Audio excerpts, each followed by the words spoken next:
Hoje, no início de um milênio novo,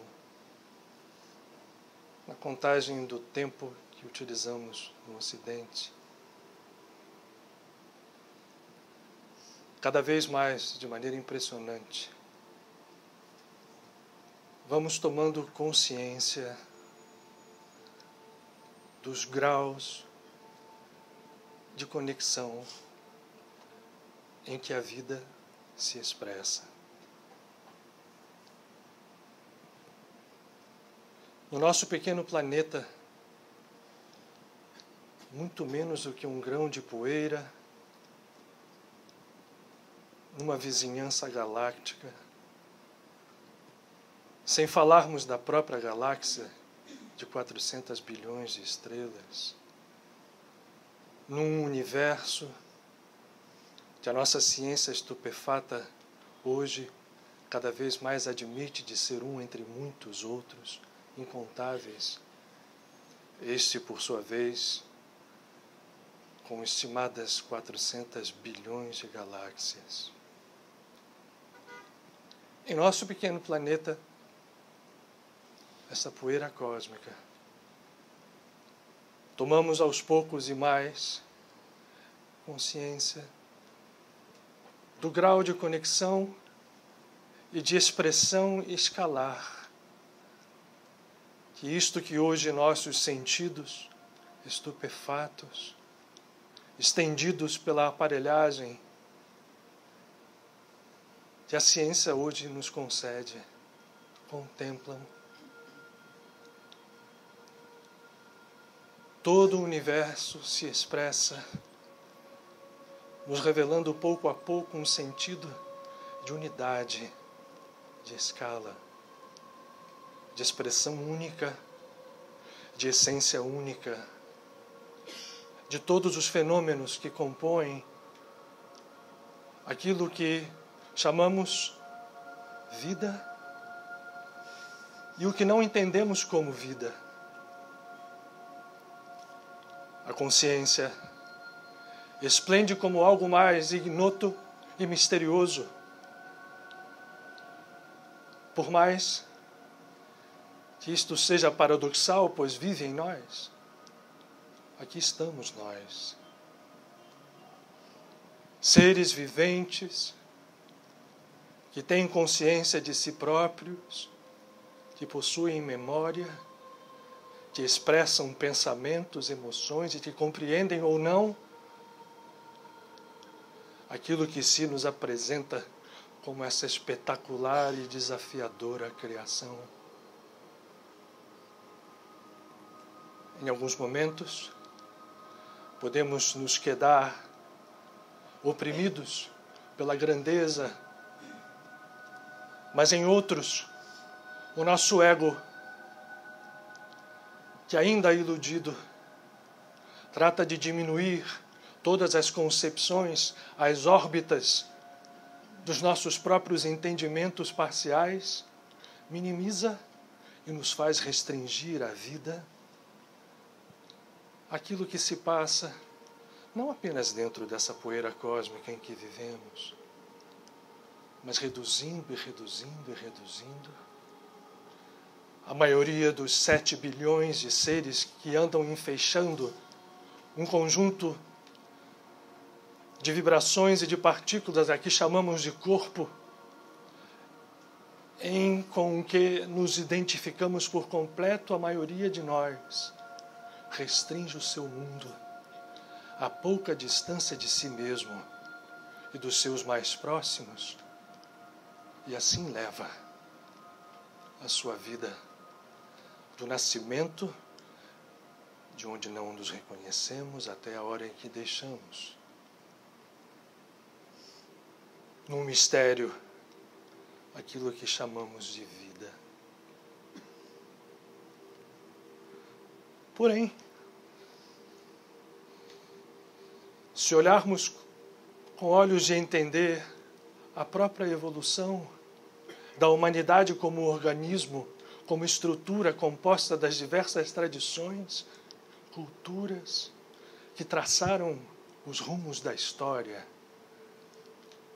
vamos perceber que esta consciência vai sendo sempre surpreendida por voos e por expansões que, num primeiro momento, rompem ou procuram romper e, por isso, encontram resistência dos conceitos que o ego humano procura reduzir à sua própria órbita. Assim foi quando, no século XV da Era Comum, ficou patente que não era mais esta pequena nesga de poeira chamada Terra, o centro de um universo, em volta do qual giravam estrelas e planetas em órbitas, em esferas. Destruídas essas ilusões, outras vão surgindo. E o rumo que se nos mostra bem claro é que, à medida em que a consciência humana se expande, vamos deixando para trás conceitos, preconceitos que nos prendiam a esta teia de ilusão, sem sabermos o que significa vida e consciência. Mas no limiar da nova era, se nos mostra com bastante clareza que a conexão de nosso ser com toda esta criação infinita, ao que nos parece, é plena e total.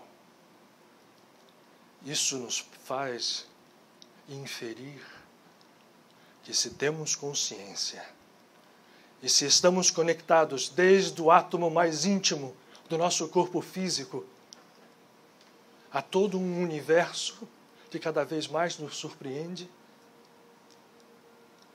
significa que a consciência é ela quem predomina e deve, portanto, reger, estruturar e fazer existir este universo e a vida que nele esplende e nos surpreende. Somos privilegiados, porque podemos nos valer do trabalho, muitas vezes eivado do martírio de seres que, com a consciência desperta, nos mostraram caminhos, distorcidos, sim, pelo ego daqueles que se pretenderam seus seguidores, mas jamais morta a sua expressão, a sua lição e o seu modelo. Hoje, como nunca, temos à nossa disposição a condição de livres das amarras que são impostas muitas vezes por dogmas antes religiosos e hoje científicos, penetrar pelo caminho da própria conexão que nos liga a esta vida infinita, na sabedoria, na profundeza e no sentido dessa vida. Temos a chance de perceber que, nesse sentido, se traduzem aspectos que acreditávamos inerentes e atinentes somente a tradições religiosas ou restritas a esse campo. Hoje podemos entender que as forças que nos movem, e aquelas mais sublimes como o amor, são expressão conectada de toda uma criação, no seu sentido mais amplo e infinito, ao menor de todos eles, mais íntimo. E somos chamados a deixar para trás as limitações que estruturamos para nós mesmos, para arriscarmos um voo em direção a uma vida mais profunda E será uma bela surpresa real. Realidade. Aos poucos, iremos ver como o significado dessa palavra será mais amplo, mais coerente, abrangente, profundo e realizador. Real. Nós nessa casa habitamos em conjunto na busca permanente, como aprendizes permanentes, de significados que movam a nossa energia mais profunda, em busca de sentidos que se fundirão certamente num único e só sentido. Isso nos mantém e nos manterá. Com o auxílio de nossos amigos, invisíveis aos sentidos, as fatuidades de nosso ego vão pouco a pouco deixar espaço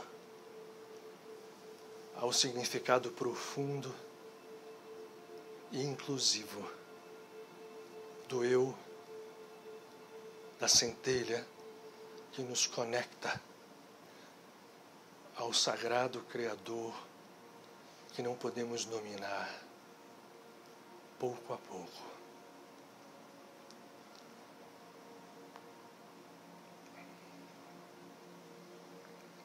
Que todos possamos buscar, sem cessar, esse caminho. Não estamos ligados por nenhum laço, nem por nenhuma outra estrutura ou regra que não seja a do amor incondicional, a do respeito uns aos outros como são. Porque a palavra que soa como estrutura fundamental de todo o caminho nesse milênio novo é liberdade. E livre é aquele que se compreende unido de forma indelével a tudo e a todos.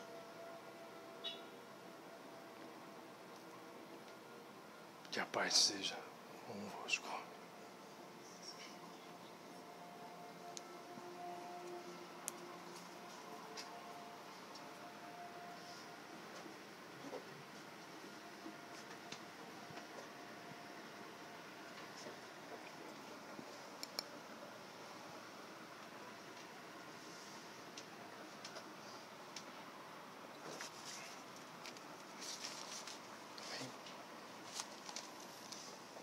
Muito boa noite a todos, sejam todos muito bem-vindos à nossa casa, especialmente os que estão conosco pela primeira vez, e os de sempre, aqueles que vão e voltam, muito bem-vindos. Vamos hoje, mais uma vez, empreender juntos aí uma jornada curta, mas eu espero que seja significativa na nossa busca e no nosso trabalho em conjunto.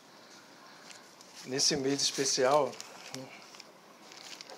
que dá o tom hoje do nosso encontro, um tom bastante, eu acho, íntimo, mas que eu vou tentar, inclusive fica claro, hoje aqui com esse pergaminho enrolado aqui, que é os meus deveres de casa prévios ali fora, comecei a entender o que estava querendo ser dito hoje, então vamos ver se eu consigo, como sempre, ser um instrumento fiel e atrapalhar o menos possível aquilo que esses amigos querem compartilhar conosco.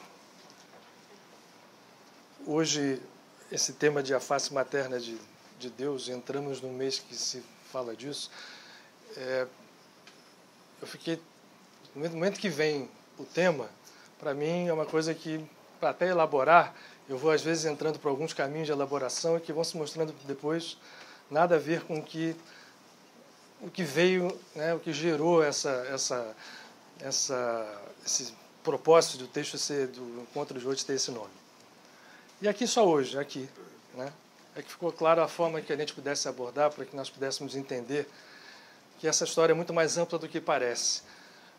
Qual é a nossa ideia? Qual é o nosso plano de voo hoje aqui? Terminarmos o nosso encontro com uma meditação em que a gente esteja entregue realmente a Deus com a sua face mãe. Mas antes é preciso que a gente aborde alguns outros aspectos que eu acho bastante interessante que a gente faça isso, para que a gente possa entender até o próprio sentido da polaridade cósmica. E quando eu falo para o Otton, eles lê esse texto falando que no final que a polaridade ou o equilíbrio da polaridade é o segredo para nós chegarmos à unidade, é uma verdade. Vamos tentar? Então, deixa eu ver aqui nos meus pergaminhos o que eu vou ter que seguir para poder a gente chegar nesse ponto. Quando a gente fala de face materna de Deus, vai sempre nos conectar, cada um de nós, aqueles de nós que temos tradições religiosas, né, vamos nos conectar às expressões que cada uma dessas tradições nos trazem a respeito de Deus como mãe. E é fácil, a gente pode olhar. Aliás, eu falei, é fácil? Márcio, semana passada foi o Georgiano, viu? As figuras aqui elevadas, né, que baixam. Essa da frente, né? Essa.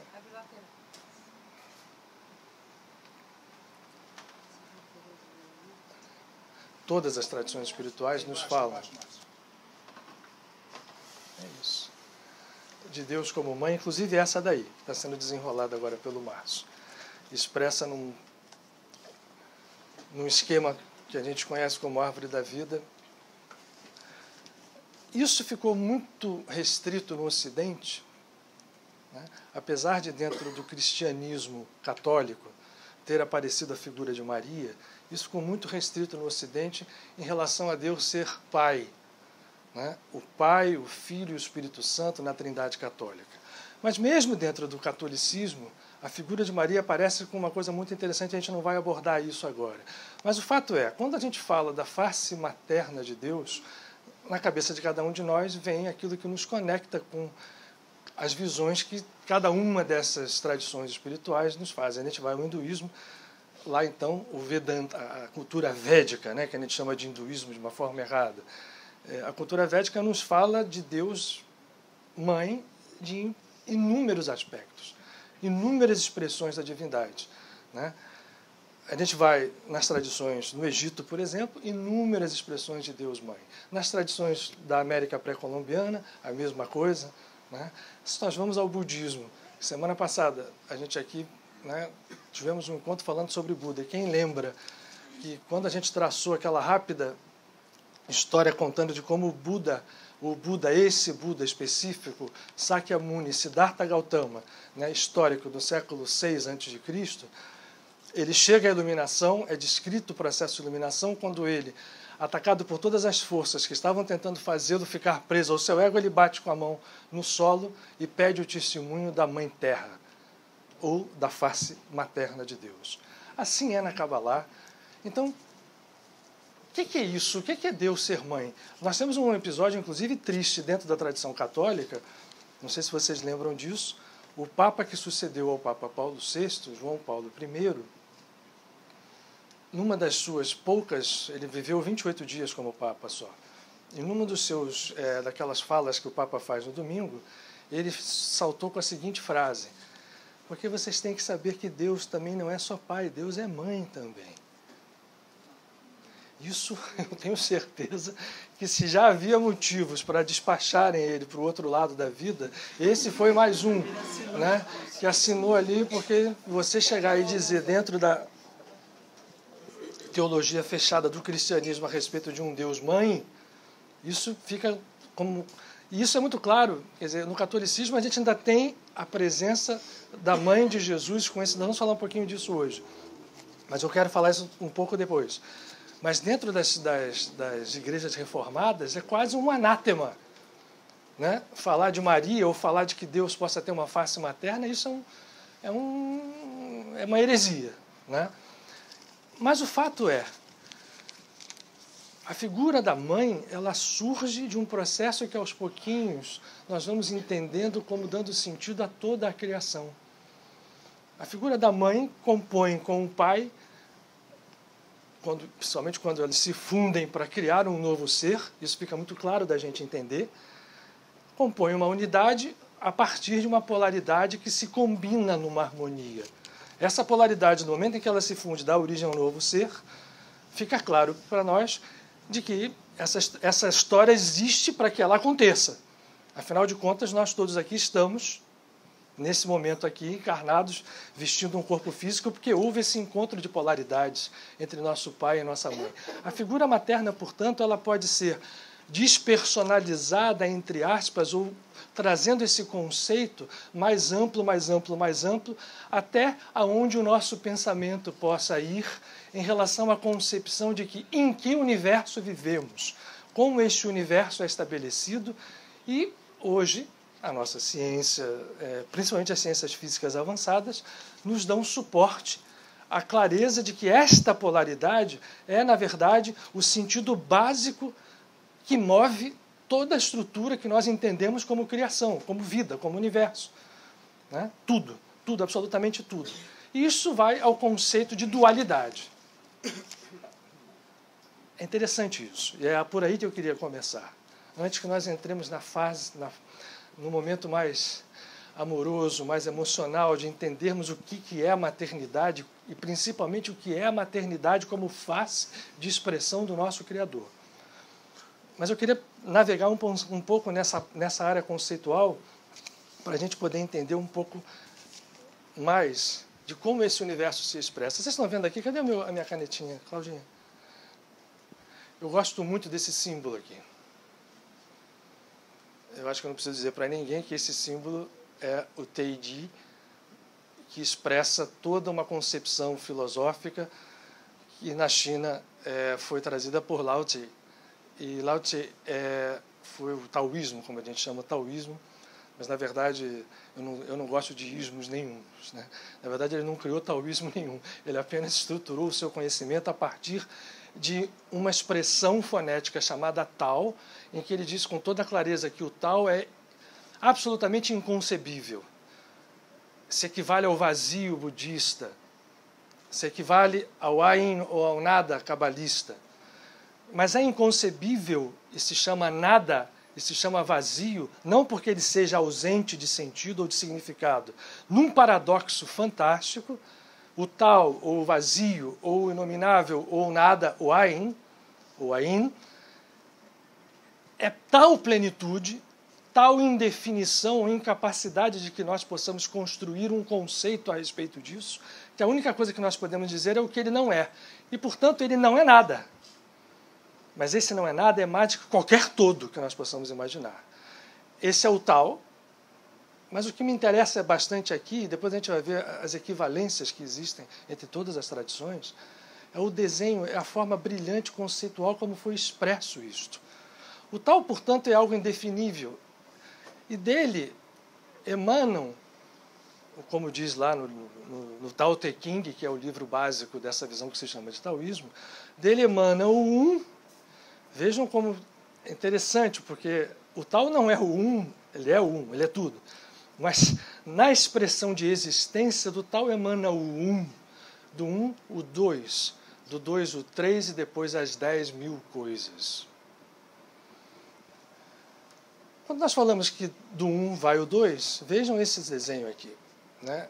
Aqui fica muito clara uma ideia de rotação e de movimento, em que esta metade aqui branca e a metade preta, que aparentemente são duas, se fundem numa unidade e como se estivessem num giro permanente, harmônico e equilibrado.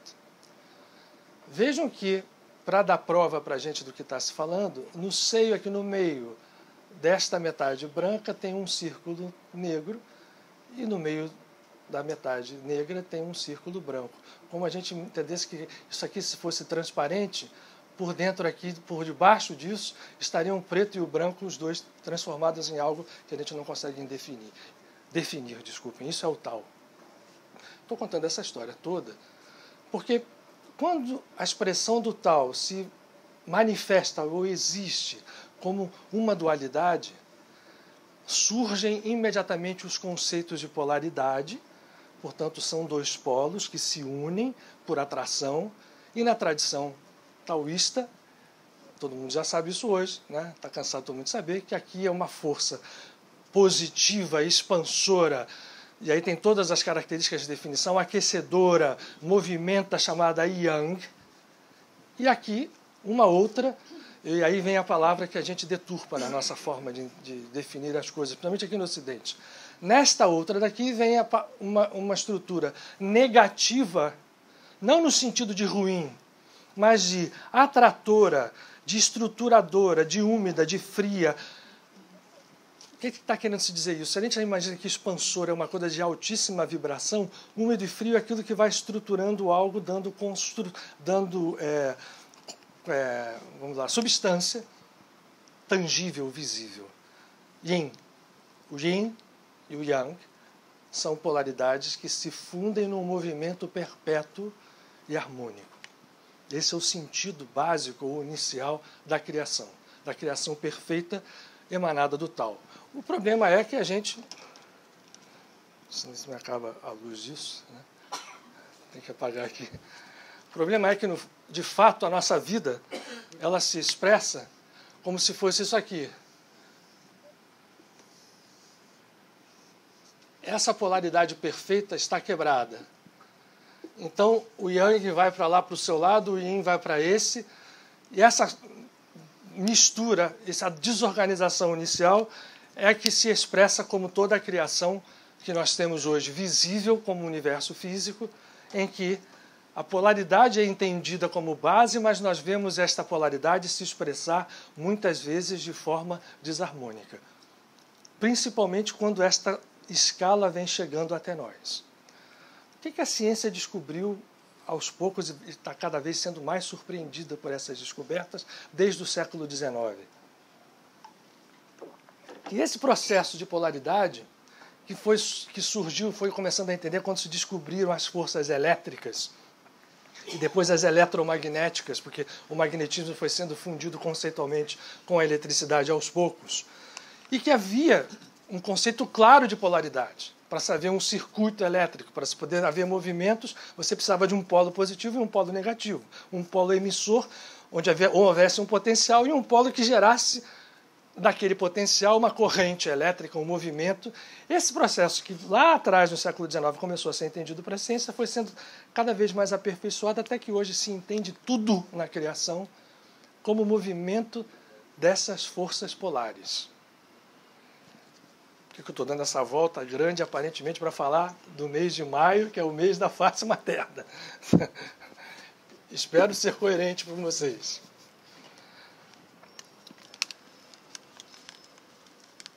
Hoje nós sabemos, para a gente falar de uma forma muito tosca, que na verdade eu estou desenhando aqui uma proporção, inclusive, que não é a verdadeira, como seria um átomo. Se lembra de vocês, a gente aprendeu no colégio do átomo como fosse um sistema solar, né, que o núcleo, né, e do Sol, e o Sol, o nosso conceito de Sol, o Sol é muito maior do que todos os seus planetas, todas as coisas que giram em volta dele, e os elétrons girando em torno daquele centro nuclear. Todo mundo deve ter, se não aprendeu, já ouviu falar disso. O fato é que hoje a gente sabe que os elementos que compõem o nosso universo físico, inclusive o nosso corpo, inclusive o nosso cérebro, inclusive tudo aquilo que se movimenta dentro de nós. Um átomo é uma estrutura que é mais ou menos assim. Lembra do Sol, aquele Sol central lá, que fica todo mundo em volta? Hoje eu estou sendo aqui bonzinho. O núcleo, em proporção à sua nuvem eletrônica, e o núcleo é o lado positivo do átomo, e a nuvem eletrônica é o lado negativo do átomo. Lembrem dos conceitos de positivo e negativo, nada a ver com ruim e bom, mas sim dois polos, é o lado yin e aqui é o lado yang. O núcleo, a relação entre o núcleo e a sua nuvem eletrônica é maior do que eu vou achar uma proporção para não mentir muito para vocês, mas é maior de que como se o núcleo fosse uma bola de futebol num centro de um gramado, lá no centro, e a nuvem eletrônica estivesse num campo de futebol que fosse mais ou menos 50 vezes maior do que um campo normal.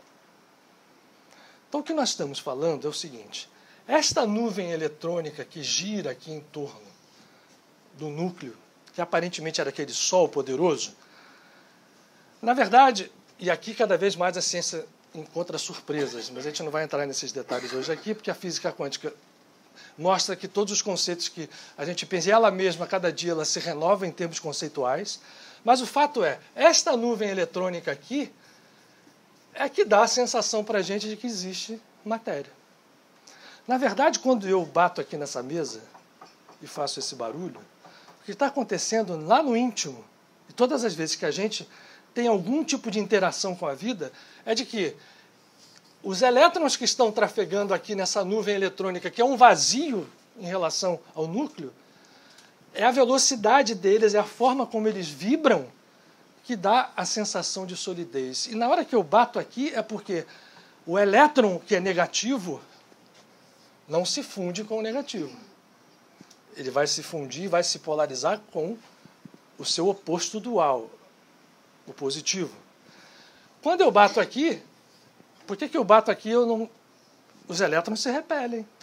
E, portanto, esta sensação que a gente tem de solidez são simplesmente estruturas que estão vibrando e que nos proporcionam esse tipo de coisa. Eu estou falando isso tudo aqui para resumir no seguinte: deixa eu desfazer esse desenho feio. E hoje aqui, então, não posso desenhar feio de jeito... Aliás, posso, né? Que tem gente aqui que sabe. Na verdade, o que está acontecendo aqui? Essa estrutura toda, que é uma nuvem de vibração, é a que dá a existência de tudo aquilo que nós conhecemos como matéria e como de uma estrela a um ser microscópico. Todas são compostas de átomos, e os átomos são compostos desse vazio, cercado de uma nuvem vibratória à sua volta. Mas isto aqui promove algo que nós conhecemos como existência, como coisas, como fatos, como tudo que se relaciona à existência do universo é proporcionado por essa estrutura e pela estrutura do polo negativo. Ok? Bom, eu dei essa volta toda enorme, eu amassei aqui os meus negócios, para dizer o seguinte: isso vai de encontro absurdo a todas as tradições espirituais que nós hoje somos conhecedores, herdeiros por si só. Por quê? Agora eu vou me valer daquela... Eu fiquei aqui o tempo inteiro aqui, né? O Yin, lembrem-se, é a parte negativa, é a parte feminina. A força expansora do Yang tem obrigatoriamente que ter toda esta nuvem vibratória à sua volta para que isso nos dê o aspecto que nós temos do universo e tudo aquilo que os nossos sentidos são capazes de captar. Só que essa verdade vale numa escala, que outra coisa que a ciência hoje descobriu é que o universo é escalar. O universo é um holograma escalar. Portanto, esta verdade que vale para um átomo, vale para todas as coisas do universo. E, portanto, inclusive, na explicação da sua existência. A Kabbalah fala isso com muita clareza. A Kabbalah diz, o Ain é aquele equivalente lá do tal. Dele vem o Um. Aqui está o Um supremo, como se fosse um ponto sem dimensão nenhuma, e com todo o potencial de criação dentro dele, e esse ponto emana uma dualidade aqui.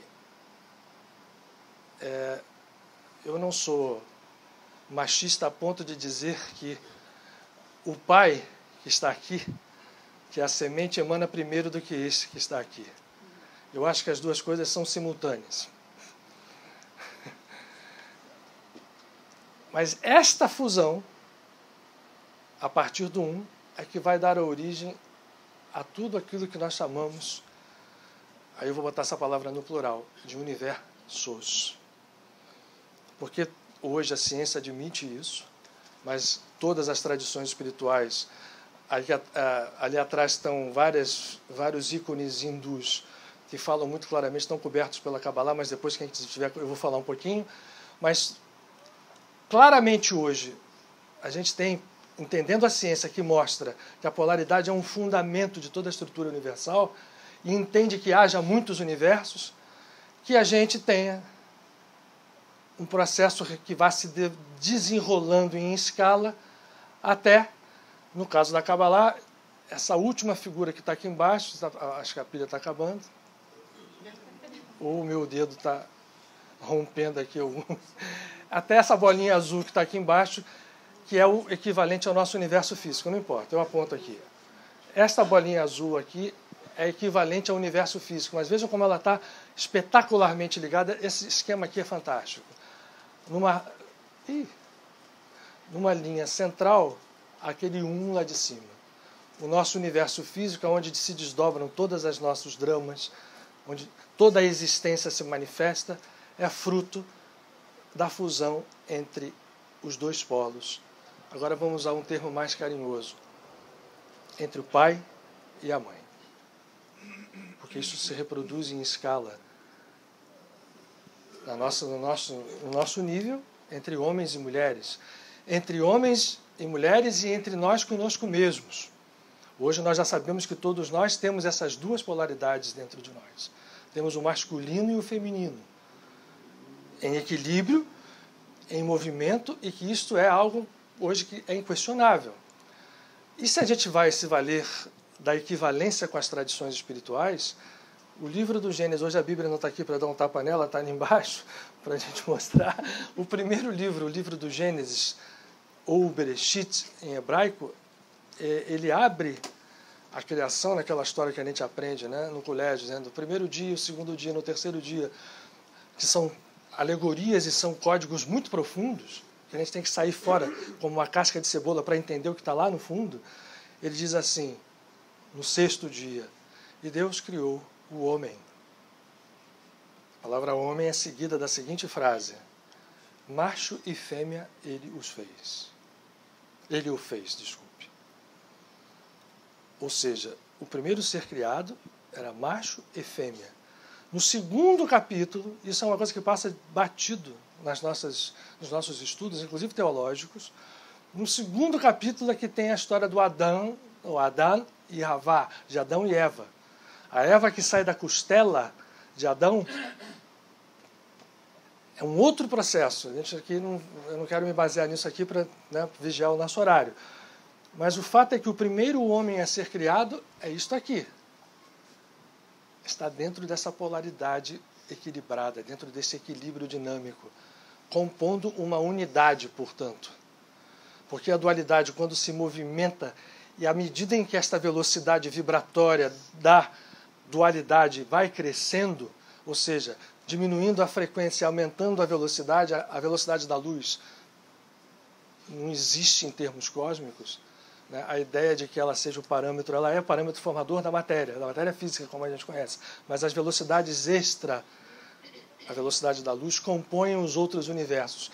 Quanto mais essa velocidade aumenta e quanto menos a frequência, a maior a frequência, menor o comprimento da onda, essa polaridade, essa dualidade vai se fundindo até que ela atinja a unidade. E esse é o caminho de evolução de todos nós. As tradições religiosas nos falam isso o tempo inteiro com outras linguagens, cada uma com a sua. Na Kabbalah, a mãe está aqui, ó. E ela é a responsável pela criação de todos os universos. O pai e a mãe se fundem. O pai é mínimo, é uma semente mínima, é apenas uma semente, como aquele núcleo do átomo. À volta dele, a mãe vai dando expressão à criação.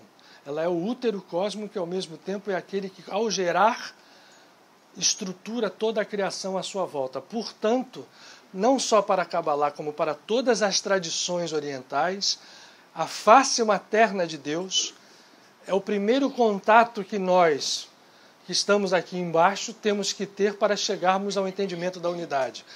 Porque ela, a Mãe Divina, ou a face materna, é que é a criadora de todo esse processo. É a que gesta, é a que dá nascimento e é a que mantém. Isso aqui na Kabbalah. Vejam aqui que esse mundo específico chama-se Briá, o mundo da criação. Portanto, o mundo de Atzilut, que é o mundo superior, é o mundo onde não há estruturas como nós as conhecemos, universos, é o mundo das sementes, e esse mundo é o mundo que está relacionado aos nomes. A partir desse mundo, que é o mundo de onde há uma emanação, primeiro de uma pequena semente, e aí depois, com esta fusão, com esse eros gamos, esse casamento divino que acontece aqui, surge no mundo da criação, a partir da mãe, tudo e todo o que nós podemos caracterizar como universos, até o nosso universo físico, que está aqui embaixo. Nas tradições orientais, nós vamos encontrar isso sobre outra forma. A visão hindu é mais poética, ela figura. Na Kabbalah você não tem uma cara para Binah. A mãe está aqui, esqueci de falar o nome dela. Binah. O pai chama-se Chokhmah, sabedoria. A mãe, entendimento, compreensão. Ou seja, a sabedoria pode ser uma coisa muito sem nenhuma especificidade. O entendimento e a compreensão começam a se dar forma, estrutura. E, portanto, é ela, sim, a Mãe Divina, quem cria os universos. E cria tudo o que nós temos relação, ou seja, nos cria. E nela, aí que está a beleza. Quando a gente fala que ela que está criando, ela não está separada. Ela que está criando unida ao Pai permanentemente. E esse processo de expansão dela só faz sentido quando ela está unida ao Pai. O que acontece no nosso universo, que está aqui embaixo, e é um universo feminino, no sentido de estar vinculado diretamente à mãe. Aqui há um desequilíbrio. Todas as tradições nos falam isso. Todas elas nos falam da queda dos anjos, nos falam de transmigrações planetárias. A ciência, a tradição védica fala claramente de que num primeiro universo harmônico, numa idade de ouro, os seres eram absolutamente harmonizados entre si e viviam num perfeito casamento cósmico, numa fusão perfeita de polos, de masculino e de feminino, e que depois da queda, que eu coloquei naquela separação do yin e do yang aqui, o processo vai se deturpando até chegar ao nosso universo físico, numa escala, nesse caso descendente. Como é a escala, essa queda não desvinculou isso aqui daqui. Dentro dessa, vamos chamar assim, estrutura desorganizada que é o nosso universo físico, onde nós vivemos, onde as galáxias explodem, onde elas comem umas às outras, né? Porque antigamente a gente tinha uma noção, o universo é uma beleza, Deus fez, né? Com os anjos cantando aí a glória universal. Aí você descobre que tem uma galáxia que vai lá e engole a outra como se fosse um animal predador. Isso hoje é o que mais aparece no universo. Então esse processo desarmônico está aqui. Por alguma razão que nós não entendemos, desequilibrou-se o polo. O feminino e o masculino não estão mais harmônicos. Eles disputam, eles conflitam. Raramente eles se fundem numa unidade, ou numa dualidade harmônica, em busca da unidade. Só que esse processo não se perde nunca, porque, veja lá, ele está ligado lá àquele inicial. Então a semente do retorno a esta harmonia inicial está pronta aqui. Então todas as tradições espirituais dizem, o que nós estamos fazendo nesse universo? Nós somos frutos de uma queda e temos que voltar até a unidade fundamental. E qual é o caminho? Pelo seio e pelo útero sagrado da Mãe Cósmica. Nas tradições hindus, a Mãe Cósmica, entre outras expressões, se chama Mahalakshmi. Ela é a consorte de um casamento perpétuo com Mahavishnu, que é um dos elementos da chamada trindade hindu, né? Brahma, Vishnu e Shiva. Só que a ordem desta... A gente entende que Brahma é o Criador universal. Só que Brahma, né, que é assim que se fala, ele vem de Vishnu. É Vishnu quem emana Brahma. E Brahma surge do casamento entre os dois grandes seres, Vishnu e Mahalakshmi, Mahavishnu e Mahalakshmi. Toda a emissão, Brahma, o Criador universal, se espelha no seu universo. E, então, portanto, nós estamos aqui vendo esse grande drama universal acontecendo. Mas é sempre através da face materna, da Mãe Divina, de Mahalakshmi, que as expressões criadoras e existenciais se manifestam. Os seres são, portanto, frutos dessa união cósmica, mas a ligação direta, como nós temos aqui, imagina o seguinte, de onde que a gente sai, apesar de, né, você ter a concepção humana, fruto de um encontro, de um espermatozoide com um óvulo. Olha o tamanho do espermatozoide, olha o tamanho do óvulo, já começa por aí. A proporção é absurdamente diferente. O conteúdo genético é o mesmo. Mas na hora que o espermatozoide cumpriu o seu trabalho, quem é que vai gestar? Quem é que vai dar a ligação toda até o nascimento? É a mãe. Isso é um processo escalar. As tradições espirituais nos falam isso. É esta mãe cósmica que vai gestar universos e essa escala infinita vai descer até a criação de um universo que é o que nós vivemos, que hoje nós sabemos, já pela ciência, que é um de muitos, e que dentro desse universo infinito, essa escala vai se repetindo até os seres que nós somos, até o átomo. Porque os átomos se fundem por essa mesma lei. Um tem casamento com o outro de acordo com os processos de afinidade que se dão baseados simples e puramente nesta polaridade. Bom, o que isso interessa para a gente como um instrumento de trabalho? Ok, isso até pode ser entendido. Deixa eu falar uma coisa aqui, que eu não falei. A gente não é dono da verdade aqui nessa casa não, tá? Eu estou contando coisas para vocês que vocês podem perfeitamente, esse cara tá maluco, tá falando uma porção de bobagem, eu não aceito, ou aceito parte, ou entendo, questiono. Não há, na casa de Padre Pio só tem uma regra, ninguém é dono da verdade. Aliás, tem algumas outras, mas essa é uma regra fundamental. A gente não é dono da verdade. Então, ninguém está sendo aqui impingido a acreditar em algo que foi trazido como uma revelação, coisa nenhuma. Né? Os processos são escalares, dá para a gente perceber isso com muita clareza. Né? Quando a gente, por exemplo, vê como foi se manifestando a evolução da humanidade, não se perde o que está no passado, no sentido de que os conhecimentos que estão lá, que estavam lá guardados. O budismo, por exemplo, ele tem essa... O budismo, então, com essa história do vazio e da percepção da consciência como a estrutura que comanda tudo, que ele, na verdade, ele herda da visão védica, fica muito claro para nós que, no final das contas, é realmente essa consciência que está aqui, que está comandando tudo. Mas as expressões delas, e nós as conhecemos aqui, porque nós estamos aqui embaixo, passam pela dualidade, pela polaridade, que a gente percebe claramente aqui no nosso universo, que está desarmônica, a começar pelas brigas de marido e mulher, de homem, né, de nós conosco mesmos, né, das nossas lutas internas, com tudo aquilo que nós vivemos nesse grande drama cósmico, do qual nós fazemos parte, mas que ao mesmo tempo é fascinante, e que essa estrutura tem que buscar, ou assim se pensa em todas as tradições, um retorno àquela unidade original. Esse é o trabalho evolutivo, esse é o trabalho que todos os grandes mestres que passam pela Terra nos propuseram. Primeiro apontando que dentro de cada um de nós existe uma essência ali divina que é intocável. Ela só está oculta porque todo esse drama realmente se manifestou, né? Abriu-se a polaridade aqui, o Yin foi para o lado, o Yang foi para o outro, dentro de nós mesmos, dentro das nossas constelações particulares, né? As nossas constelações familiares, no sentido não só da família física, mas para quem acredita que nós somos seres imortais e que carregamos afinidades conosco ao longo de vidas, constelações de seres que vão compondo estruturas orgânicas ou não juntos, esse processo todo é escalar.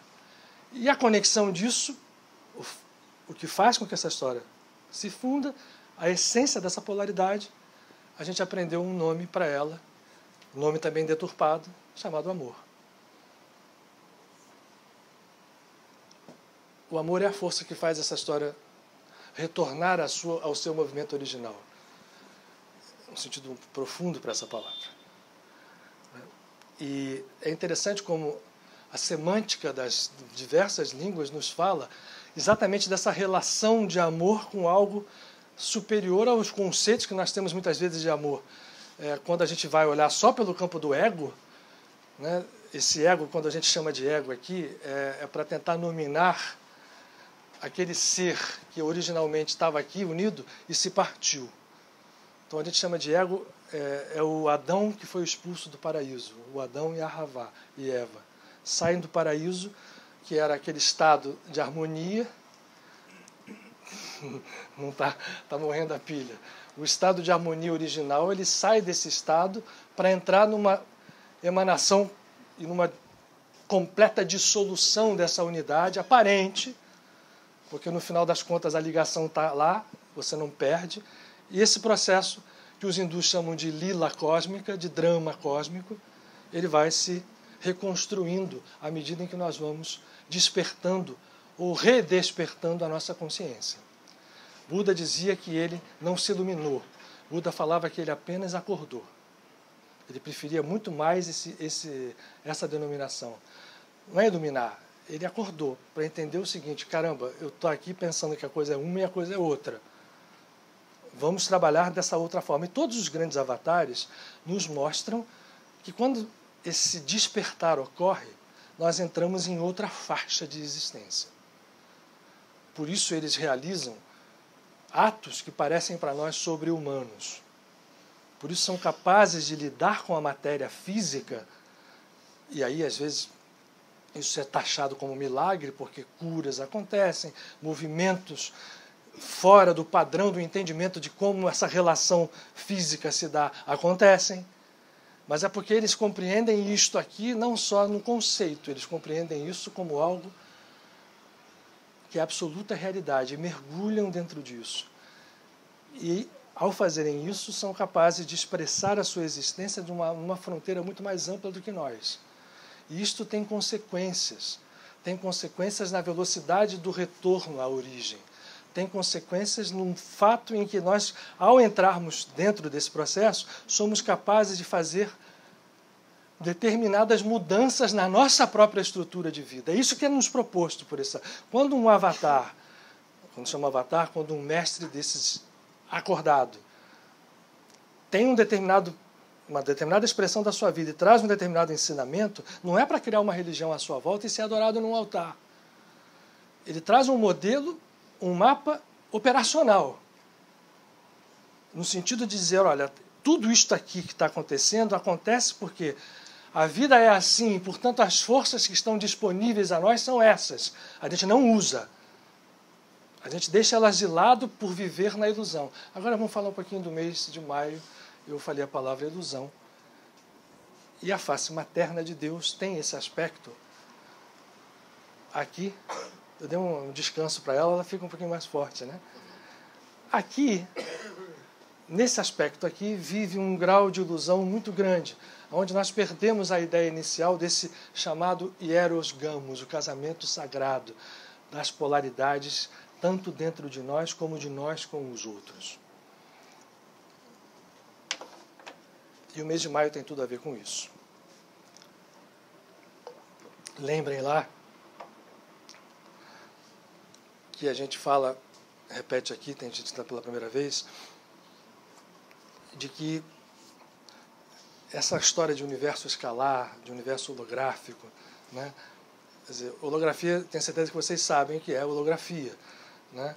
A holografia é você possível projetar uma dimensão superior numa inferior.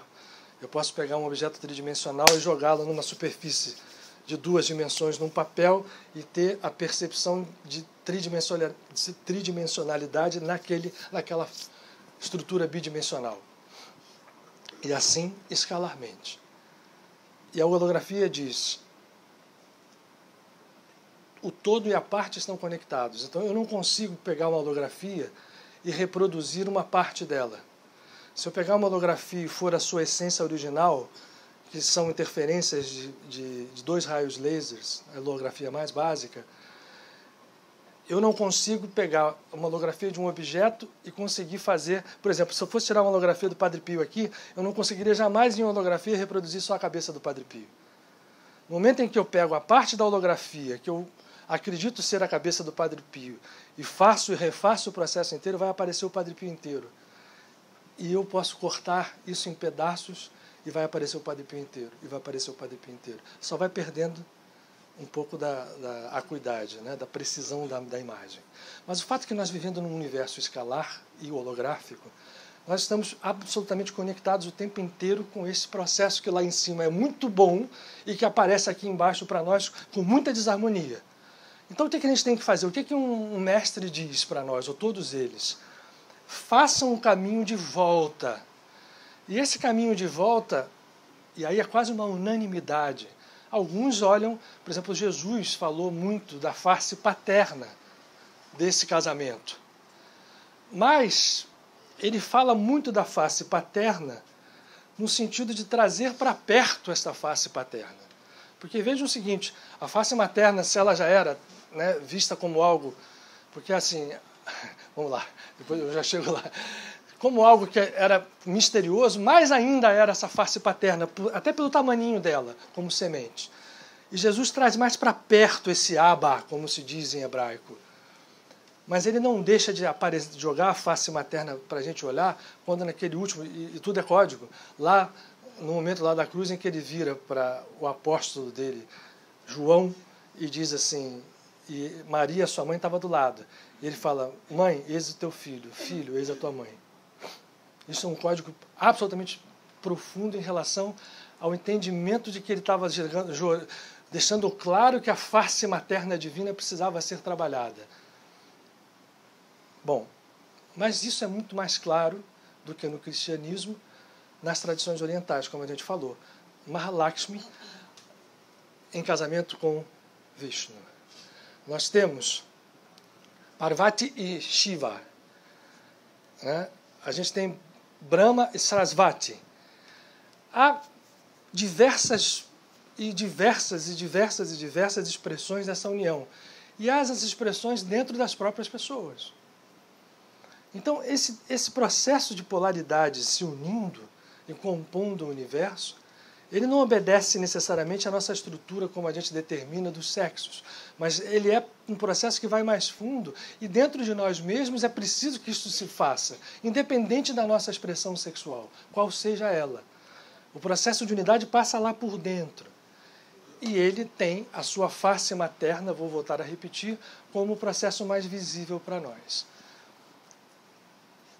Portanto, na tradição hindu, alguém que queira alguma coisa, que queira conseguir algo, se dirige a Deus como mãe, antes de qualquer coisa.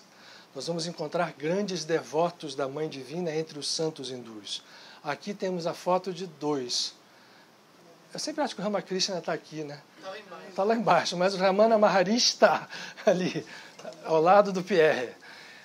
E Ramakrishna está. Paramahansa Yogananda, nós conhecemos todos, se dedicava a Deus como mãe divina. E nós temos no Yogananda... Alguma coisa aí está tocando. Não, peraí, vamos lá. Eu estou começando ali. O Yogananda se dirigia a histórias fantásticas do Yogananda na sua relação com a Mãe Divina. Assim, eu conto para vocês umas 2 ou 3 que ele diz assim, tudo que eu quero eu peço à Mãe. E quem lê o livro Autobiografia de um Yogi vai ver que lá desde as primeiras páginas ele mostra que quando ele era pequeno, ele com a irmã dele mais velha, ele chamava Roma, ele questionava dizendo assim, você quer ver como é que a mãe vai me dar isso? E dava, né? Eu quero aquele papagaio que está ali rolando, você quer ver como é que ela vai me dar? E a irmã disputava com ele dizendo que não, e acontecia. E ele, um ser que vinha com essa missão, foi mostrando isso com clareza. E tem algumas coisas muito engraçadas. Por exemplo, ele uma vez estava para dar uma palestra nos Estados Unidos e torceu o pé, porque eles estavam trabalhando na sede da Self para fazer um poço dos desejos, né? o Wishing Well, que nos Estados Unidos, assim, lá até tem hoje o Poço dos Desejos, as pessoas vão lá, fazem os desejos, jogam lá dentro, né? Tipo jogar moedinha, mas ele gostava de meter a mão na massa. E ele torce o pé horrivelmente. Diz o pé que ficou com uma enorme... Aquilo, e todo mundo, vamos levar você ao médico. E não quero saber de médico. Aliás, tinha uma razão danada esse Yogananda. Não quero saber de médico, nada disso, médico nenhum. Tem que ir para o médico fazer isso. Se você tem uma palestra agora à noite, vai assim. Mas eu tenho certeza que a Mãe Divina vai me ajudar. Eu tenho certeza, eu estou conectado com ela, eu estou sentindo, ela está mais do que a Mãe Divina, mais do que eu vejo. E ficou aquela briga, e as pessoas querendo levar ele ao médico, e ele não foi. E chegando a hora da palestra, e o pé dele enorme. E chega o momento dele entrar no palco, o pé dele continua enorme. Isso foi testemunhado. E ele sai, né, assim andando. Não sei como é que era o palco, se uma cortina, se não tinha, mas quando ele chega com o pé completamente desinchado e andando normal. Aí o Yogananda era uma figura muito interessante, né? Extremamente, um senso de humor fantástico. Então dizem que todo mundo foi atrás, né? Aquele pessoal todo à sua volta, os seus discípulos, pronto para segurar, né? Que ele vai cair e tal. Aí diz que ele vira e faz assim, ó. Ele faz assim, ó, botando a mão na vista. Vocês são uns, né, crianças espirituais. A gente tem que ser criança para se atirar nos braços da Mãe Divina e não ao contrário. É claro que para nós que estamos aqui, entulhados de todos os conceitos que nós vivemos dessa separação absurda que o nosso ego promoveu, não é de primeira que a gente chega a isso.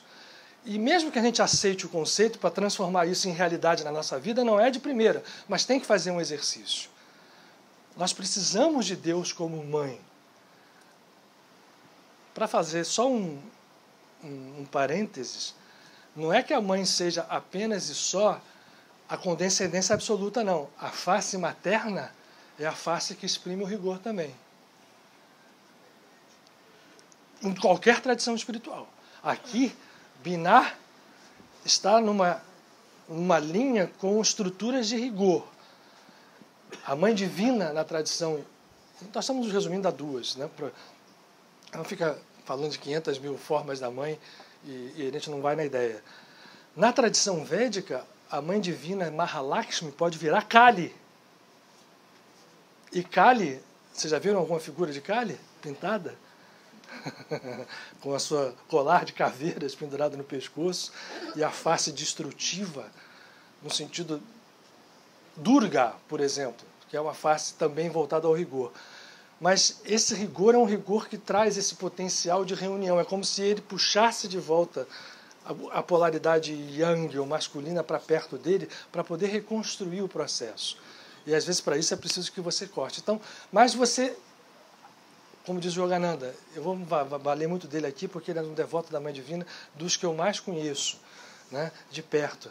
E ele tem uma música em que, uma das músicas que ele faz, ele era músico, ele compunha, em que ele diz assim com a letra: ó mãe, né, me vem a mim, me dá o teu amor. E ela diz assim: devoto, eu posso te dar qualquer coisa, mas o meu amor você tem que conquistar. Você tem que vir conquistar o meu amor. Eu não te dou o meu amor fácil assim. E aí o que o Yogananda propõe? Se entreguem à Mãe Divina de uma forma persistente e ela vai responder. A última história dele foi um pouco antes dele partir desse mundo. Yogananda sai subitamente do mundo, né, de uma forma até assim ostensiva, porque foi num encontro onde estava sendo homenageado o embaixador da Índia nos Estados Unidos em 52, numa grande festa em que estava ali todas as personalidades da cidade de Los Angeles, e ele era uma, e por ser indiano, estava na lista dos que iam fazer discursos. E ele vai fazer um discurso, ele faz. E nesse discurso, quando ele termina o discurso, ele cai para trás, morto, né? E existe toda uma série de tradições à volta dos últimos dias de Yogananda. E as pessoas, agora dá para entender por que ele estava fazendo aquilo, como é que ele estava se despedindo, como é que isso, ao menos aquilo. E uma dessas histórias é que ele tinha, para mostrar que ele era um ser humano normal também, porque a gente quando vai atrás de santo, né, você vai afastando a figura, porque o sujeito faz isso, o sujeito faz aquilo, o sujeito acabar daquilo, quem somos nós, né? Somos um um nada. Nada a ver com aquele nada ali. É o nada mesmo, no sentido de não ter nada. O que é isso? Isso é uma coisa horrorosa, porque isso nos joga no chão, e as religiões às vezes têm essa mania de nos colocar numa situação de mendigos espirituais. Não somos. Também não somos egos. Aliás, somos egos alucinados. Mas o fato é encontrar esse equilíbrio entre essas duas coisas. E o Yogananda era um ser normal.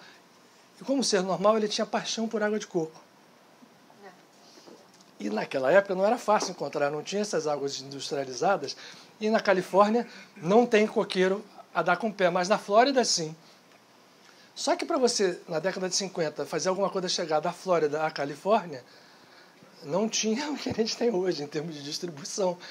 E ele, bom, eu queria tanto, puxa vida, como eu sonho em comer, tomar uma água de coco, aquilo para ele. Ele expressava isso com toda tranquilidade para os seus discípulos à volta. Puxa, mestre, mas é tão difícil, né? Como é que a gente vai fazer para pegar essa água da flora? Assim, não, esquece que eu falei, pode esquecer. A Mãe Divina vai me dar. Vai me dar e já providenciou. Vocês querem? Aí as pessoas já estavam acostumadas a acreditar nisso. Vocês querem ver? Esperem aí. Não bate 3 dias, chega uma encomenda da Flórida, um caixote enorme. O centro deu jeito de congelar em volta numa coisa frigorífica, com 7 cocos fresquinhos. E o Yogananda tomou os 7, não dividiu com ninguém. E até hoje, quem visita a Selfie tem lá o coco todo seco, guardado, como o último coco que o Yogananda tomou em vida, recebendo esse presente da Mãe Divina. Ele diz assim, eu vou tomar esse coco inteiro por 2 motivos. Primeiro que vocês fizeram assim, mas no fundo não acreditaram que tinha nada quando eu falei que a Mãe Divina ia trazer. E segundo porque realmente é muito gostoso e eu quero tomar antes que seja tarde. E aí ele estava anunciando que iria desencarnar menos de 2 semanas depois. É como se fosse um último desejo que ele tinha ali cumprido de ter um prazer, entre aspas, material. Bom, esse Deus mãe, ou Deus face mãe, aparece no Ocidente, aparece no cristianismo. Aqui. Como é que chega a Maria dentro da tradição espiritual cristã? Né? Nós já falamos da tradição cabalística, falamos da tradição védica, podíamos falar da Pachamama, podíamos falar de Tara e de Avalokiteshvara na tradição budista. Mas Maria chega como?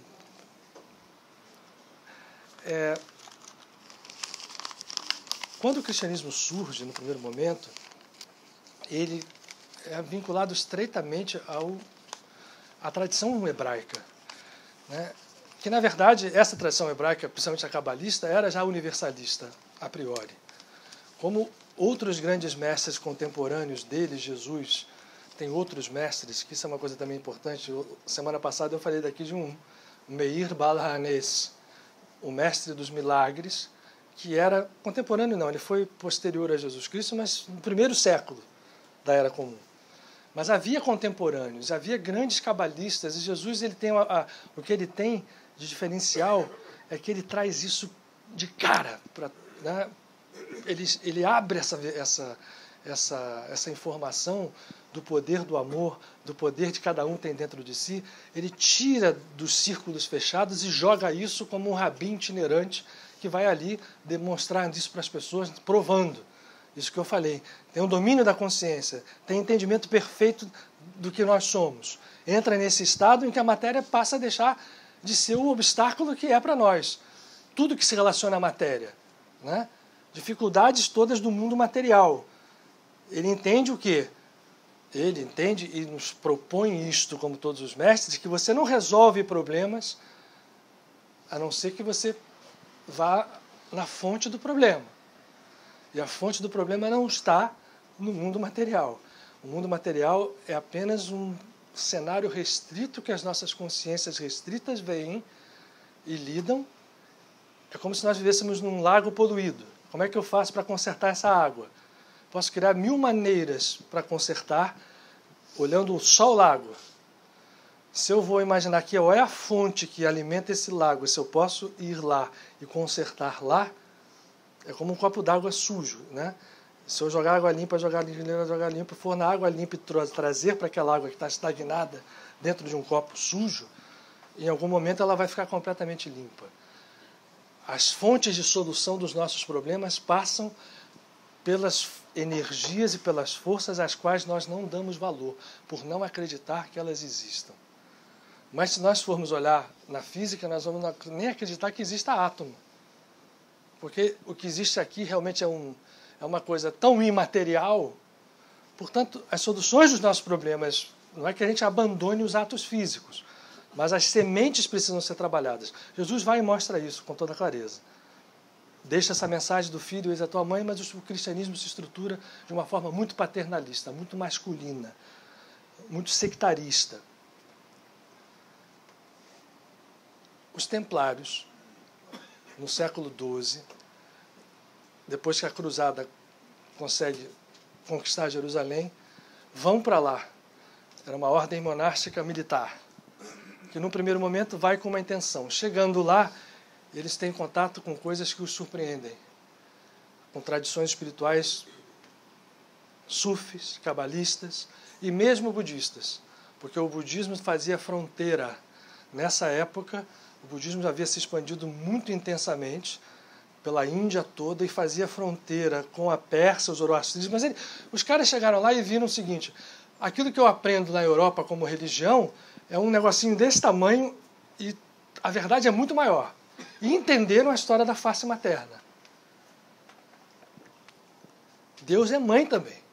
Como é que a gente vai fazer? Eram pessoas, sei lá, a gente sempre acha que tudo tem uma razão de ser. Eram seres extremamente preparados, né, militarmente, e voltam para o Ocidente trazendo conhecimentos, e são eles a implantar dentro da Igreja Católica. Como é que eu faço para ter Deus mãe? Eu não posso dizer que Nossa Senhora é Deus, mas eu posso fazer com que ela seja o canal para se entender uma face materna divina e a partir dela se dar acesso. Nossa Senhora ou Maria, a mãe de Jesus. As tradições marianas surgem, então, portanto, dentro do catolicismo a partir do templarismo. É ali que vão surgir as catedrais góticas, todas elas Maria de alguma coisa, né? Com as estruturas de geometria sagrada e tudo mais. Portanto, para dentro do cristianismo vem Maria como uma ponta de conexão com a face materna, e da mesma forma que o Yogananda faz, nós fazemos. Esse mês de maio é um mês, eu falei aquela história toda e volto agora aqui, é um mês exatamente, é o 5º mês do ano. O número 5, vocês estão vendo que aqui são 10 bolinhas, né? 5 delas estão relacionadas com as nossas estruturas egóicas, onde existe a polaridade tanto da mãe superior quanto a da mãe inferior que está aqui, a mãe superior e a mãe inferior. Essas estruturas que estão aqui para baixo, essas daqui, ó, essas 3, essa daqui, esta e esta, eu estou separando um pouco essa daqui do meio porque são estruturas muito vinculadas ao ego, apesar de serem divinas, todas elas têm dentro de si. O 5º mês é o mês que tem exatamente um... Por que a gente... Estou me lembrando aqui das coisas. Por que a estrela de 5 pontas, Leonardo da Vinci colocou uma figura humana de braços abertos assim, no meio de uma estrela de 5 pontas? Para mostrar que o número 5 é o número de onde o patamar de redenção ou de retorno à origem como uma impulsão pode se dar. E isto se dá quando a gente se conecta com Deus Mãe. Portanto, o mês de maio, em todas as tradições, é dedicado a deusas maternas, a deusas femininas. O nome Maio, inclusive, é um nome romano de uma deusa chamada Maia, que não é a Maia dos hindus, apesar de a conexão ser clara, que é com Zeus, né, ou Júpiter, num casamento divino, gerou Hermes, ou Mercúrio, que é o deus da comunicação, que é o deus da criação, que é o deus que pega as 2 cobras que tinham se unido e separado, né, o ego, e faz com que as cobras se enrolem em volta do caduceu para que se reatinja esse equilíbrio. Portanto, o 5 é um número que tem 2 faces. Tanto que em tarô, todas as vezes quando você cai o 5 de um determinado naipe, opa, né, é um número de duas faces, é um número que ele pode te dar um impulso para cima ou ele pode se jogar direto no abismo. Nós estamos o tempo inteiro com isso. E é um mês onde a mãe está conectada. Vejam o seguinte, por que Maria, que é um espírito cósmico, vai aparecer na sua última aparição consagrada no planeta no dia 13 de maio, né? Em Portugal, para os pastores em Fátima, dando a eles instruções claras em relação a como é que se devia portar, e aí com uma linguagem muito para falar aos católicos, mas que ela pode ser desbaratada das tradições restritas católicas para que a gente entenda que tem um ser cósmico falando ali. O poder de orar, exatamente o poder de nos conectar a esta força superior. A oração é o que nos linka com aquela estrutura absolutamente real, de onde tudo vem, e que a gente despreza aqui, achando que oração é apenas uma tradição, um hábito religioso, em que a gente faz um pedido. Oração é muito mais que isso. Oração é conexão. Lembra que a gente começou falando aqui de que nós estamos num universo conectado, escalar, e que nós perdemos a noção dessa escala e da conexão. Isso aqui, para nós, não é verdade hoje, porque está perdido esse conceito. Essa escala, para nós, apesar de a ciência hoje estar nos jogando na cara todo o tipo de conceito que fala a favor da conexão, nós estamos afastados ainda disso. Cada um de nós acha que é um ser individual, que isso aqui é o limite do meu corpo. Vou contar para vocês uma história, olhando o relógio, dá uma história que vem... Vocês conhecem a gnose de Princeton? Quando Einstein estava no mundo, né, em Princeton, se reuniu à volta dele uma série de cientistas que começaram a olhar, chama-se a gnose, a olhar a ciência como um caminho para se chegar a verdades superiores.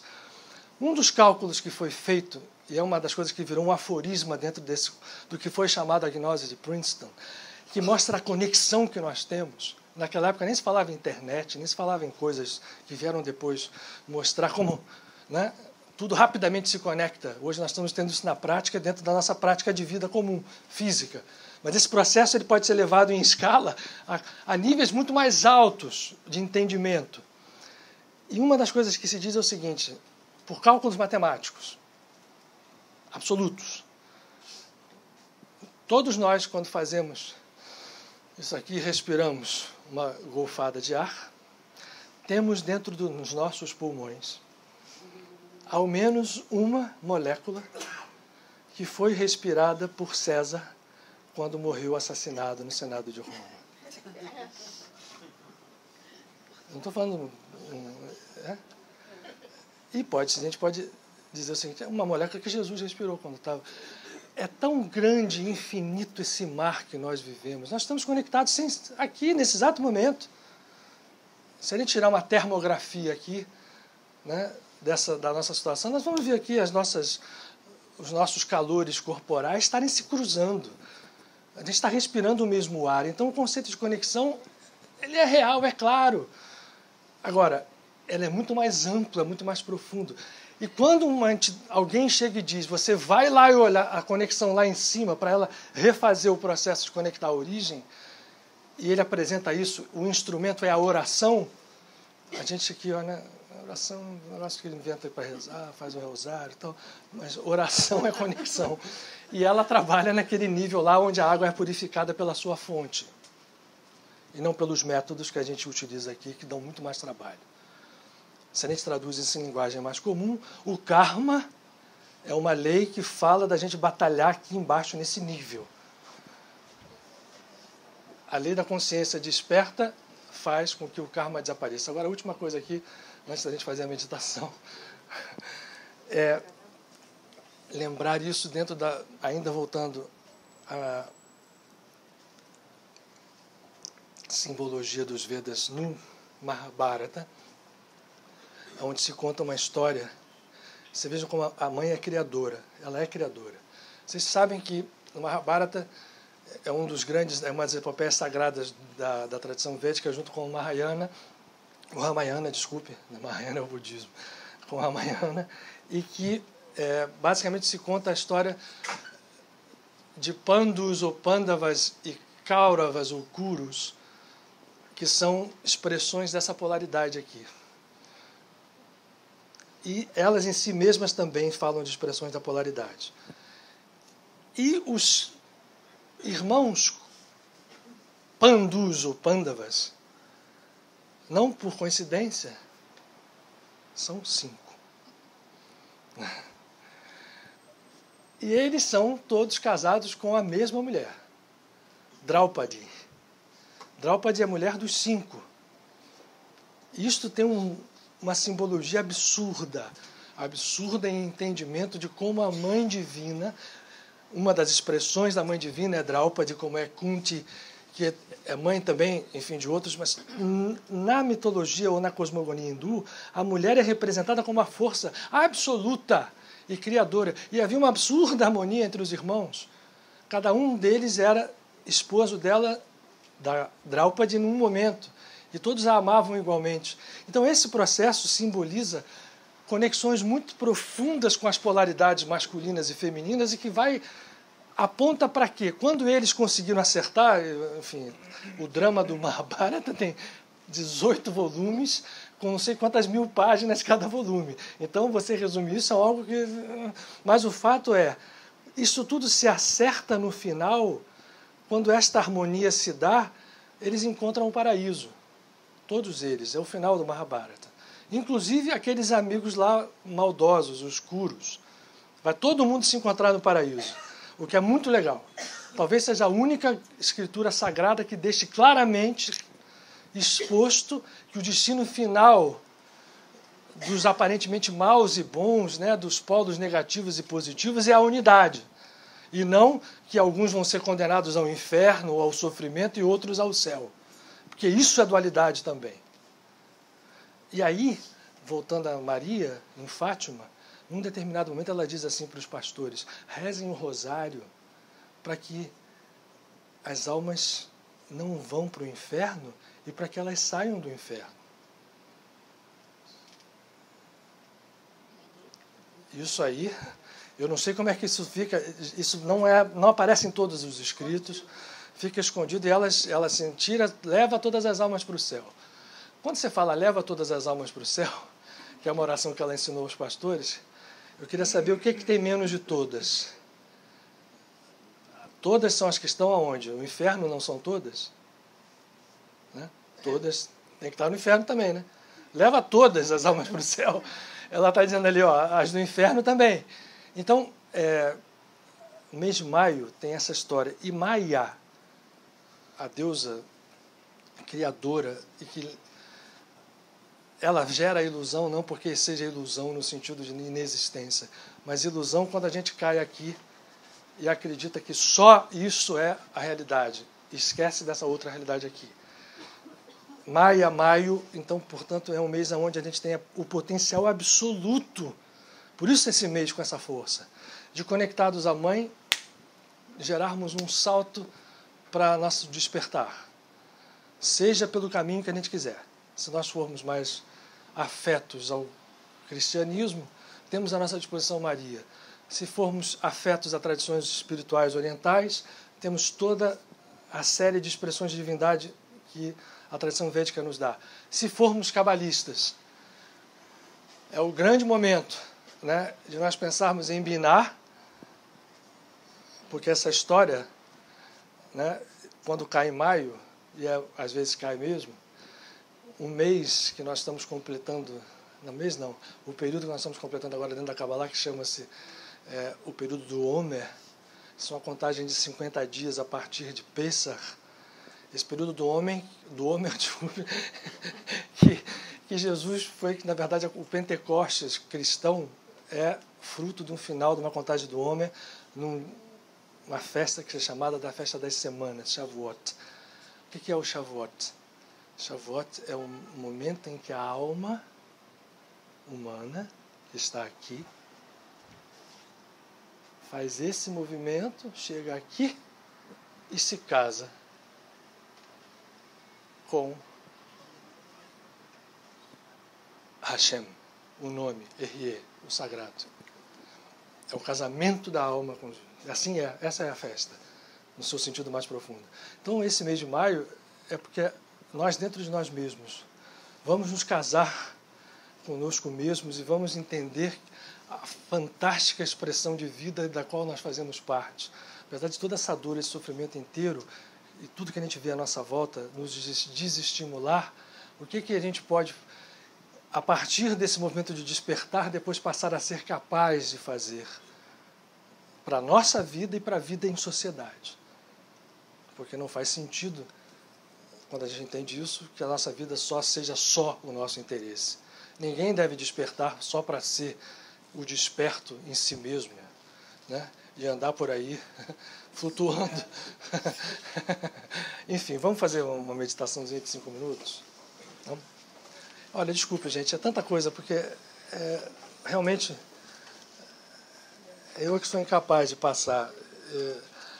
Só para vocês se consolarem, eu chego em casa, todas as vezes, geralmente segunda-feira é uma noite que eu chego em casa e estou mais acelerado do que o normal. A minha aceleração maior é noturna, mas as segundas é maior ainda, que custa o motor a baixar. Mas eu paro para pensar assim, gente, olha aquilo que eu deixei de falar, olha aquilo outro, que nossa, que podia ter sido assim, podia ter sido assado. Isso é, por um lado, né? Por outro, eu acho que é sempre estimulante, né? Para ver como a gente está sempre num caminho permanente de vir a ser. Continua na próxima semana.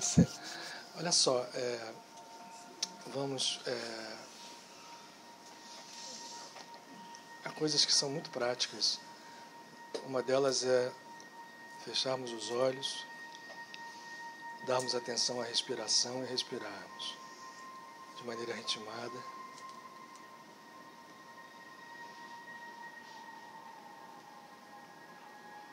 Se fizermos isso num estado de concentração, imediatamente se abrem canais na nossa percepção interior e nós podemos, de uma forma ou de outra, perceber que não estamos em nenhum momento mergulhados num caos. Mas nesses momentos percebemos que há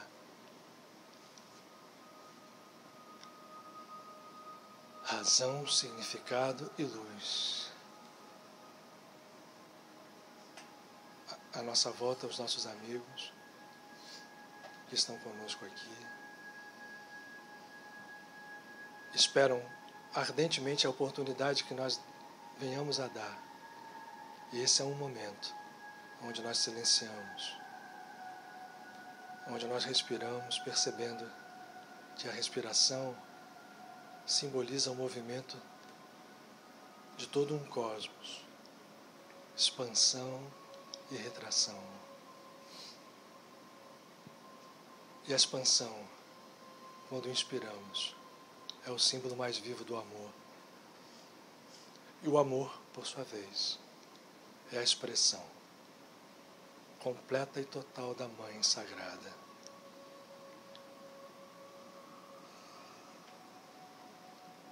De cada um de nós nesse momento, com os olhos fechados e com a visão interior aberta, perceba que dentro de nós existe um templo vivo,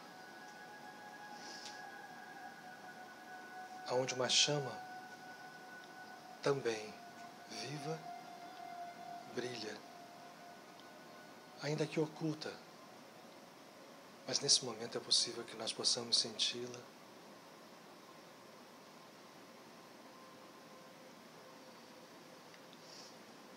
e assim sentindo,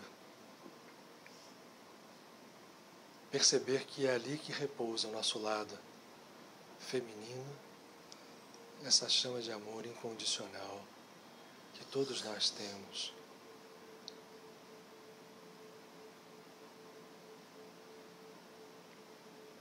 E esse lado, nessa polaridade viva e criadora de todos os universos, nos faz nos reconectar à luz do sagrado. E nesse momento eu me calo, para que nesses poucos minutos em que vamos tomar consciência maior de que somos, sim, estamos conectados por laços sublimes, todos nós. Eu me calo para que, se assim for, a Mãe Divina, na face em que seja a nós mais íntima, se apresente nesse instante a cada um de nós, derramando as suas bênçãos infinitas, que curam, te renovam, te revivem. De olhos fechados, estamos paradoxalmente de olhos abertos, contemplando a tua luz e a tua presença, ó Mãe amada, ó Mãe da vida.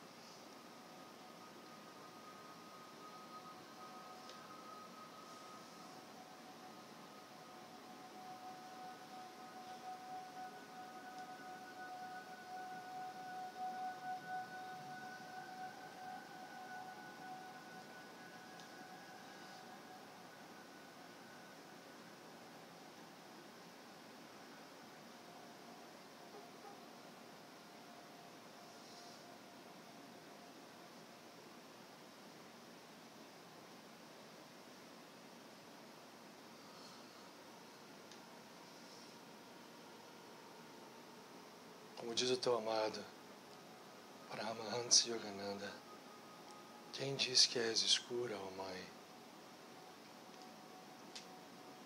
Pois em ti muitos sóis, muitas luas, muitas constelações, muitos universos estão a brilhar.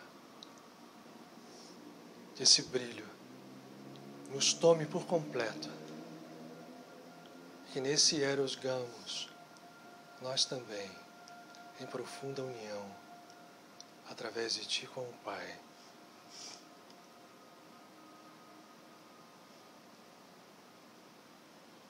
possamos abrir os olhos, não mais os olhos físicos apenas, mas os olhos que nos fazem ver, e por ver, poder ser em toda a plenitude.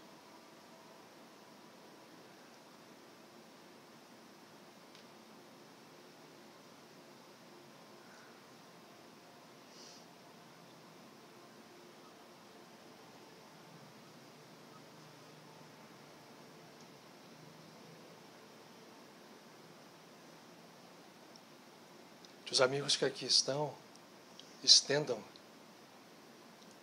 o que estamos construindo aqui com o nosso amor.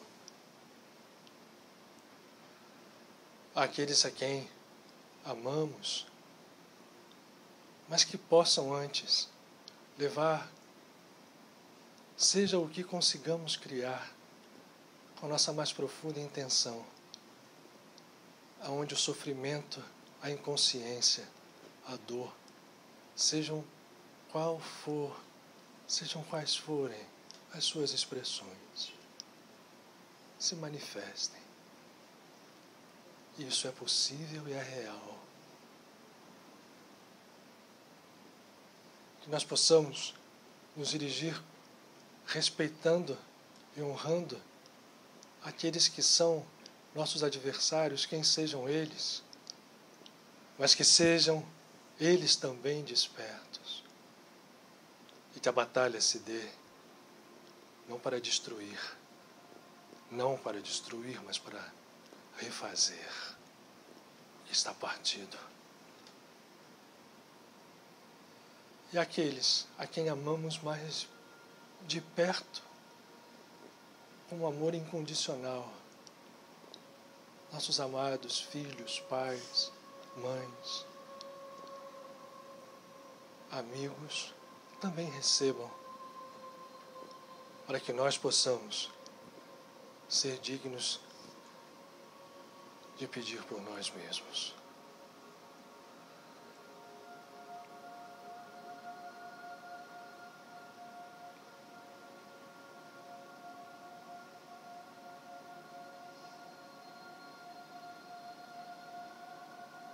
faz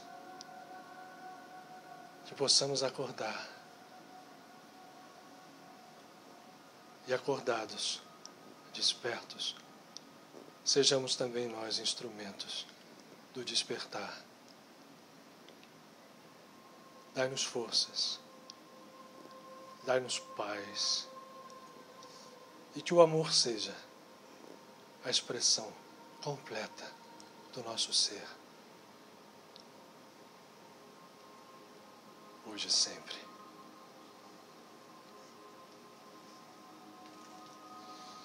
Que a paz vibre em nós e nos acompanhe, sempre e sempre. Amém.